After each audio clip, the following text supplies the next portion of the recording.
ಸುನಿಲ್ ಲಮಾಣಿ ಅಂಥೇಳಿ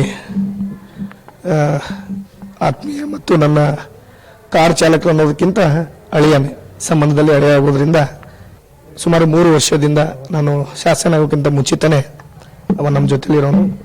ಹಿಂದೆ ಅವನು ಬೇರೆ ಕಡೆಯಲ್ಲೇ ಈ ಲಾರಿಯನ್ನು ಹೊಡಿತಾ ಇದ್ದ, ಬೇರೆ ಕಡೆ ಕೆಲಸ ಮಾಡ್ತಿರೋದ್ರಿಂದ ನಮಗೆ ಸಂಬಂಧದಲ್ಲಿ ಅಳಿಯನಾಗೋದ್ರಿಂದ ಅವನ್ನ ಕರ್ಕೊಂಡ್ಬಂದು 3 ವರ್ಷದಿಂದ ಮನೆಯಲ್ಲೇ ನಮ್ಮ ಮನೆಯಲ್ಲೇ ಇದ್ದು ಆ್ಯಸ್ ಎ ನಮ್ಮ ಪರಿವಾರದ ಒಬ್ಬ ಸದಸ್ಯನಂತೆ ಜೊತೆಯಲ್ಲಿದ್ದು ಜೊತೆಯಲ್ಲಿ ಕಾರ್ ಡ್ರೈವರ್ನ ಮಾಡಿಕೊಂಡು ಇರುವಂಥ ಒಳ್ಳೆಯ ಸ್ನೇಹಜೀವಿ.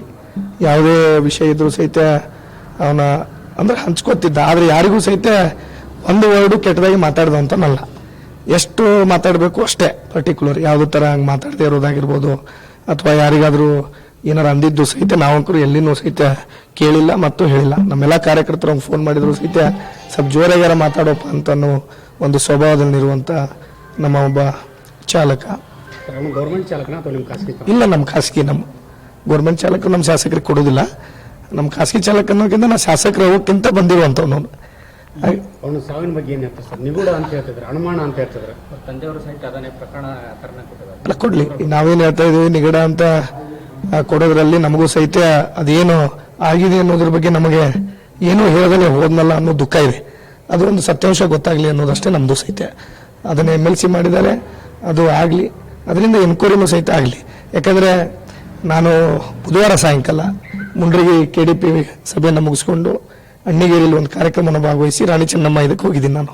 ನನ್ನ ಬಿಟ್ಟು ನನ್ನ ಜೊತೆಯಲ್ಲಿ ನಮ್ಮ PA ಮತ್ತು ಗನ್ಮ್ಯಾನು, ಅದರ ಜೊತೆಯಲ್ಲಿ ಗುರು ಮತ್ತು ಇವರು ಕೂಡ ಬಂದಿದ್ದಾರೆ. 4 ಜನನೂ ಸಹಿತ ನನಗೆ ಬಿಟ್ಟು ಕೂಡಿ ಬಂದಾರೆ. ಆದರೆ ನಿನ್ನೆ ಬೆಳಿಗ್ಗೆ ಅವರ ಅಣ್ಣನೂ ಸಹಿತಿದ್ದಾನೆ. ಬೆಳಿಗ್ಗೆ 9:10 ಗಂಟೆಯಿಂದ ಸಾಯಂಕಾಲ 6 ಗಂಟೆಗೆ ಅವ್ನು ಮನೆ ಬಿಟ್ಟಿದ್ದು 9:30 ಮನೆ ಬಿಟ್ಟಿರ್ಬೋದು. ಬಿಟ್ಟರೆ ಸಾಯಂಕಾಲ 6 ಗಂಟೆಗೇನೋ ಮನೆಗೆ ಹೋಗಿದ್ನಂತೆ. ಅದನ್ನು ಬಿಟ್ಟರೆ ಮತ್ತೆ ಕಂಡಿಲ್ಲ ಅವನು. ಆದರೆ ಅವ ಇದ್ದಿದ್ದು ಪೂರ್ತಿ ದಿನ ಅವ್ರ ಅಣ್ಣನ ಜೊತೆಲೇ ಇದ್ದಾನೆ, ಅವ್ರ ಅಣ್ಣನ ಜೊತೆಲೇ ಇರೋದು. ಆಮೇಲೆ ರಾತ್ರಿನೂ ಸಹಿತ ಅವ್ರ ಅಣ್ಣ ಇಲ್ಲೇ ಇದ್ದಾನೆ, ವಸ್ತಿ, ಇದೇ ಹಾಸ್ಪಿಟ್ಲಲ್ಲಿ ವಸ್ತಿ ಇದ್ದು. ಇವತ್ತು ಎಲ್ಲಿ ಹೋಗೋದಂದ್ರೆ ನಮ್ಮ ಊರು, ಅವ್ರ ಊರು ನಮ್ಮೂರು ಒಂದೇ, ದಿಂಡ್ರು ತಾಂಡೆ.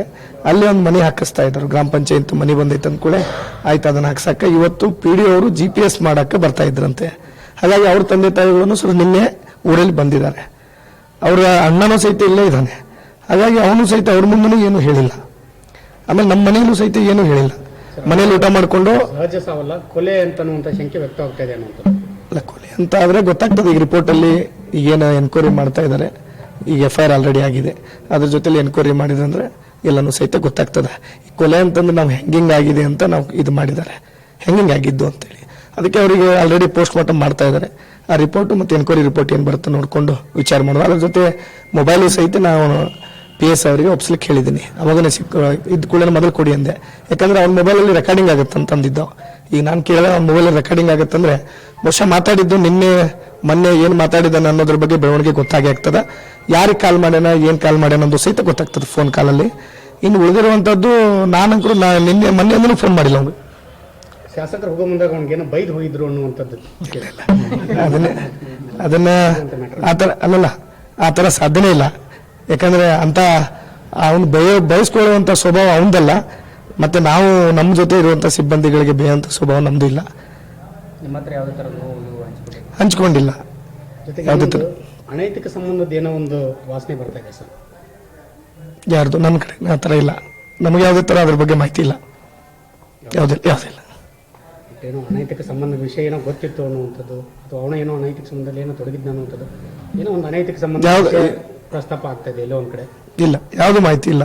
ನಮಗೆ ಯಾರಿಗೂ ಗೊತ್ತಿಲ್ಲ, ಯಾವುದು ಮಾಹಿತಿ ಇಲ್ಲ. ಇದು ಶುದ್ಧ ಸುಳ್ಳು ಅಂತಲೂ ಹೇಳ್ಬೋದು.